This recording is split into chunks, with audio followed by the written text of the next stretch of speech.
And thank you for being with us. We begin at 5 o'clock with fire season here in Oregon. The Bootleg Fire burning in Klamath County has doubled in size overnight, now burning almost 40,000 acres. Christine Pitawanich is in Klamath County with an update on evacuations. I'm here at the Incident Command Post based here at Chiloquin High School. You can see behind me the tents. Those belong to firefighters who are fighting the Bootleg Fire. And this fire has grown so fast in the heat and dry conditions. In just about 24 hours, it more than doubled in size. Daytime operations are becoming challenging and quite honestly a little dangerous at some times when the fire is moving really fast and rapidly and hot. So Hertz Zutendijk with the Oregon State Fire Marshal's office says their strategy is changing, with firefighters more active in the evening when the fire isn't as intense. So during the day, fire is very active. Our firefighters are still going to have a presence, but they're not going to be as actively engaged. On Thursday, Zutendijk, whose team is focused on protecting structures, had said 100 homes and structures were threatened. But by Friday, that number went up to 3,000 threatened in level 2 and 3 evacuation zones. The 3,000 is what we received from the Klamath County Emergency Management. So we're kind of double checking. More crews on the ground marking home locations and helping people make their homes more fire safe. Over at the evacuation center set up at the Klamath County Fairgrounds, Kim Berge is hoping for the best. We were just told that it was time to get out and get our babies to safety, and thought that's the best way to do it. So she and her fiance, their 5 dogs and 4 cats, came here to the evacuation center. Just praying for our firefighters and make sure that I'm praying they get it all taken care of and nobody loses their house. And firefighters here are hoping for the same. But these dry conditions are very challenging. In fact, a fire behavior specialist says if an ember were to land on grass like this, there is a 100% likelihood that a fire will start. Here in Chiloquin, Christine Pitawanich, KGW News. And there are warnings and rough conditions with fires around the state. We want to go Chief Meteorologist Matt Zaffino right now with an update on that. Yeah, thanks, Dan. We've been watching this one for a couple of days now, back when it was only 3,000 acres earlier in the week. Now, as Christine said, much bigger. And the smoke plume is much bigger as well. Now, earlier this morning, it had been going on off pretty much straight to the east. Now, the upper level winds have shifted a bit, and it's going a little bit more to the north. Same with the Jack fire, which is, I think, responsible for the haze that we see in central Oregon. So the fire is clearly visible on our satellite imagery. No problem at all. Here's our smoke forecast. See the plumes are generally being kept to the south and to the east, not reaching the Willamette Valley. So I don't think we're going to have a big smoke issue here in western Oregon, but they will in eastern Oregon, especially over towards Ontario and then down close to the fires. The smoke is going to remain rather thick there. So as far as the heat goes, we've got a heat advisory for that area of Klamath County. Much of eastern Oregon, except for Wallowa County, is under an excessive heat warning, and that's till Monday. The heat advisory until Sunday, so the hot conditions are going to continue. The only part of the state under a fire weather warning right now is the Columbia Basin. That includes parts of Skamania and Klickitat counties as well. So again, the big concern fire weather-wise is when the wind kicks up. We know it's hot. We know it's dry. Those conditions, by and large, aren't going to change over the next several weeks and even months. The wind does, and if we can keep the wind down, then that's a big bonus. And it's hot. Excessive heat warnings throughout much of the west, including nearly all of California. So beautiful warm weekend for us here west of the Cascades, but there is no rain in sight for at least a week or longer, which of course is not unusual for July in Oregon. And the wildfire smoke over parts of Oregon should mainly stay to the south and east of the Cascades. Dan, back to you. The weather is nice, but the risk is real. Matt, yes. Thank you so much. There's also fire danger in Lane County, where there is a growing homeless population, and officials say more people are moving into fire-prone areas like wheat fields. Everyday activities like cooking and smoking can be very risky, of course, when things are this hot and this dry. And firefighters say they're also a little wary of moving equipment into burning fields for the fear of running over someone living in the brush. And we worry about fires getting started, and not only the fire starting, but then people not being able to evacuate or get away from the fire if it moves too fast. In Lane County, there have been multiple fires in the past few months where people who are homeless have been hurt. A bad crash has closed Highway 99 at Sunset Boulevard in Sherwood. Rescuers say 5 people are hurt. One was trapped in their car and one person had to be life flighted to the hospital. The highway has reopened going north. Traffic is still moving in one lane southbound.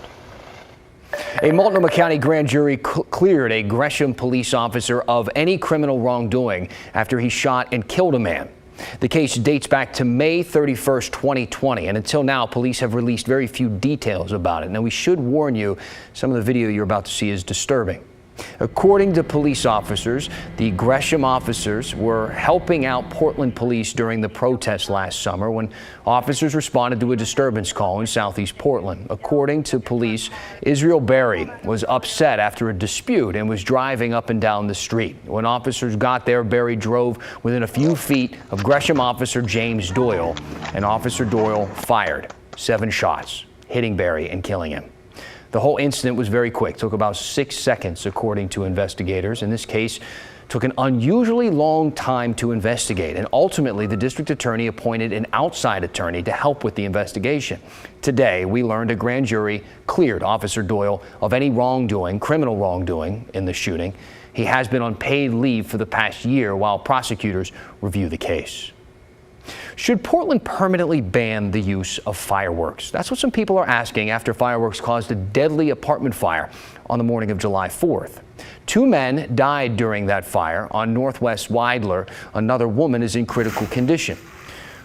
Portland Fire says over a 2-week period covering the holiday, there were around 80% fewer fires caused by fireworks this year than last year. Today, both the mayor's office and fire chief said they support measures to protect public safety, but didn't specifically say they support a permanent ban. We caught up with Commissioner Joanne Hardesty, who oversees the Fire Bureau. She supports a permanent ban and says it should go beyond the local level. So yes, and as far as I'm concerned, I hope the state will ban it as well.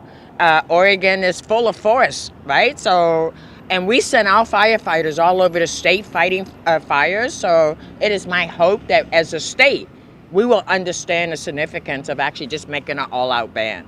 It is a little more complicated on the state level. The Oregon law currently only allows fireworks to be regulated at a local level. The Clark County Sheriff's Office says a man shot and killed an intruder who tried to enter his home. The intruder allegedly threatened to hurt the man's wife and then assaulted him. That's when the homeowner shot the intruder. This happened late last night, a few miles southeast of Battleground. The homeowner says he tried to calm the intruder before the man attacked him. Deputies say everyone is cooperating with the investigation and no one has been arrested.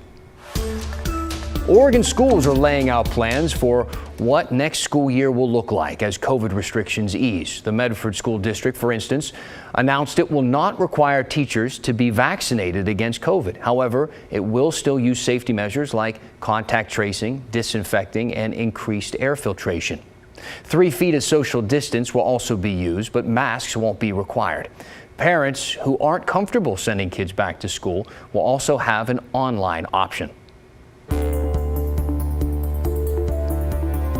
I showed the text to one of my coworkers and was like, "Is this a scam?" I was so shocked. I ran downstairs and was just screaming and running around. It was not a scam. It was real. It was a cool $1 million just for getting vaccinated against COVID-19. Let's talk to Maggie Vespa. She introduces us to a local college student who won Oregon's vaccine lottery. Yay! Let's give her a round of applause.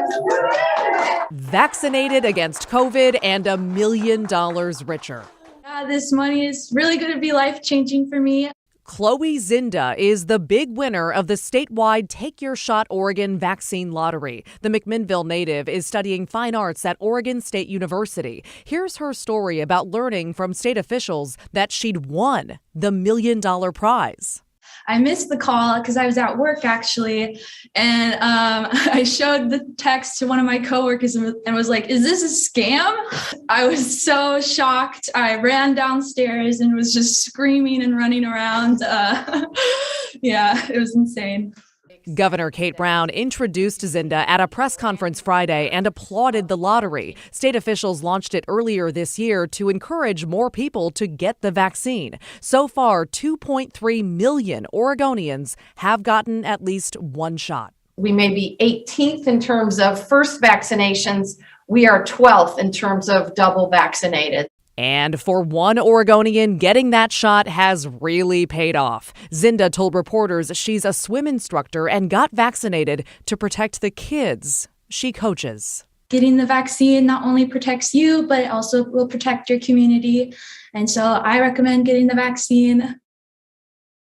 All right, so we got this question on social media, by the way. Zinda will have to pay taxes on her winnings, but once that's done, she plans to use the money to pay off student loans and eventually open her own art studio. And one final note, Oregon Lottery tweeted that winners of the $10,000 county prizes and the scholarships will be announced soon. So Dan, we have more winners coming down the pipeline. I'm holding out hope. It's not over yet. Yeah, best of luck to you. That was my point. I hope right, you win. yeah, okay. Somebody's got to win. Come on, all right, Maggie. fingers crossed. Thank you.